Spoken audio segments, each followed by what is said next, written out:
Dans un lieu mystérieux qui accueille les hommes et les femmes entre la vie et la mort, 6 personnages en quête d'espoir, redoutant que l'ascenseur ne les emmène vers un Lao inconnu et terrifiant, attendant avec angoisse qu'il les ramène en bas sur terre, signe de guérison, tuent leurs craintes et le temps en parlant.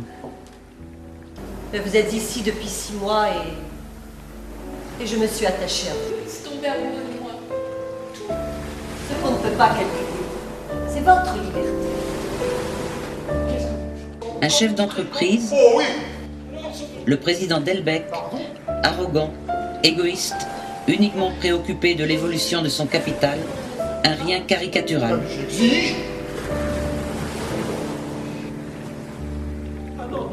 Mage Rajapur, un ancien représentant devenu mage hindou, caustique et philosophe. Un jeune homme, Julien Portal, rédacteur sportif, séduisant et pourtant dépressif.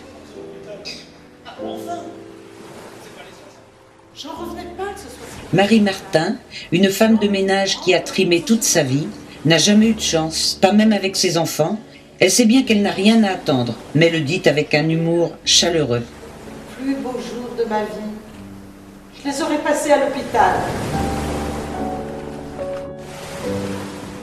Arrivée de la dernière heure, une jeune femme handicapée, Laura, souffrant depuis sa naissance, mais qui a toujours lutté pour sa survie et qui apporte, malgré son insupportable état physique, une note d'espoir lumineuse. J'ai redescendu avant d'arriver au palier éblouissant.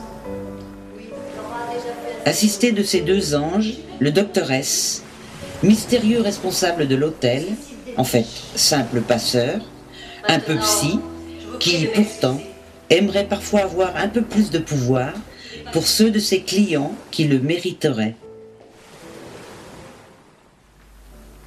Vous devez plaire aux hommes. Non, je leur fais peur aux hommes. Comment peut-on imaginer qu'un garçon sérieux puisse tomber amoureux de moi? Mais enfin, j'étais ici avant ce monsieur. Que faites-vous dans la vie, vous? Le rédacteur en chef d'un journal sportif. Et vous ne trouvez pas que président de 3 grandes sociétés, ça vaut plus qu'un rédacteur en chef, non? Et où sommes-nous selon vous? Dans un asile d'aliénés. Ah, Ils sont tous fous ici. Un long suicide. Moi. oui, l'alcool. Le suicide des lâches. Comment? Vous venez d'arriver aussi, peut-être? Ah non, non, moi je suis le plus vieux pensionnaire de cet hôtel. Je me suis installé ici il y a 6 mois. J'en revenais pas que ce soit si bien à l'hôpital. Tout blanc, tout propre, sans que ce soit moi qui gratte et qui torchonne. Des repas préparés, des jeunes gens souriants. Je crois bien que les plus beaux jours de ma vie, je les aurais passés à l'hôpital. Réfléchissez. Dans quel couloir êtes-vous? Le couloir 1 ou le couloir V? Ah, docteur S, je vous ai sonné. Mais on ne me sonne pas, monsieur. Ah, mais j'exige. Mais vous n'avez rien à exiger. Excusez-moi. Je ne sais pas très bien ce que je fais ici. Je me souviens pas d'avoir réservé une chambre dans cet hôtel et pourtant, lorsque je suis arrivé hier soir, mon nom était déjà inscrit sur le registre. Ah, où sommes-nous exactement? Qu'entendez-vous par exactement?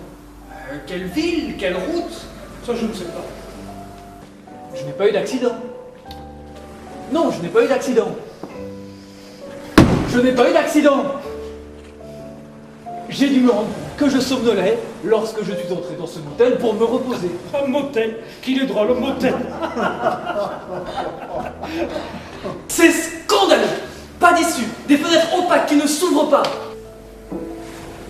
Bonjour, Laura. Bonjour, docteur S. Comment, vous connaissez? Laura a déjà fait un séjour ici. J'ai même failli en faire 2. La première fois, au moment où j'ai perdu connaissance, j'ai quitté mon corps. J'ai emprunté le couloir en spirale. J'étais légère. Je montais en rotation comme inspirée vers une lumière que je distinguais à peine. J'ai eu le sentiment que j'avais les yeux et les poumons qui se dégageaient, qu'une nouvelle vie allait commencer. Ça vibrait autour de moi, comme si j'entendais la respiration des choses. Je me suis dit, ce doit être ça, être heureuse. C'est extraordinaire. J'ai toujours pensé que les personnes qui se confessaient développaient une haute conscience morale. Puis je m'aperçois que certaines se confessent comme on vomit pour se décharger et recommencer juste après. Bonjour Laura. Bonjour, doctoresse. Comment? Vous vous connaissez? Laura a déjà fait un séjour ici. J'ai même failli en faire 2. Que se passe-t-il? L'un de nous va partir. Mais où ça? En haut ou en bas? Et ça, on ne le sait qu'une fois dans l'ascenseur. Je veux sortir! On ne peut pas appeler cet ascenseur. Très bien, mais je prendrai l'escalier de service. Il n'y en a pas. Vous êtes vous, enfermez-vous! C'est déjà fait. Madame, avez-vous été reçue par le doctoresse? Non, j'avais demandé pourtant. C'est inadmissible. On nous traite comme des femmes de ménage. Président,